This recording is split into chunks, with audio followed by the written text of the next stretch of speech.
Mahigit 3 linggo nang patuloy na naghahatid ng tulong ang GMA Kapuso Foundation Team sa mahigit 50,000 residente na sapilitang inilikas dahil sa pinangangambahang pagsabog ng Bulkang Mayon. Sa patuloy na pag-aalboroto ng bulkan, tuloy-tuloy din ang ating paghahanda para sa ating malawakang Operation Bayanihan doon. Anumang oras, anumang araw, pinangangambahan na ang pagputok ng Bulkang Mayon. Sa Tabaco National High School, lumikas ang halos 400 pamilya mula pa noong Setyembre. Nasa paanan kasi ng bulkan ang kanilang barangay. Galing di ba yung bagyong Glinda, hindi pa natapos yung problema namin gawa ng yung mga nasirang bahay.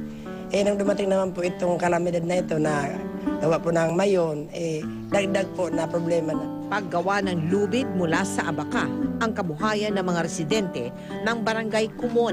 Tulad ni Margaret, kanya-kanyang diskarte ang mga residente habang nasa evacuation center. Walang trabaho, mahirap talaga.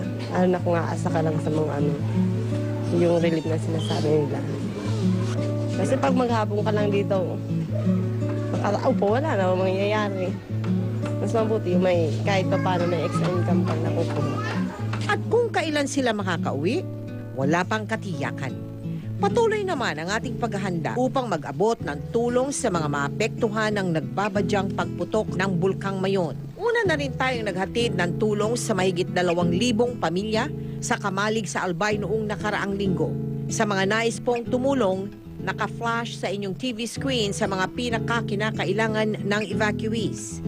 Maaaring dalhin ang inyong mga donasyon sa GMA Kapuso Foundation Center. Pwede ring maghulog ng cash donation sa aming mga bank account. Wala pong service fee na ibabawas ang mga bangko sa inyong mga donasyon.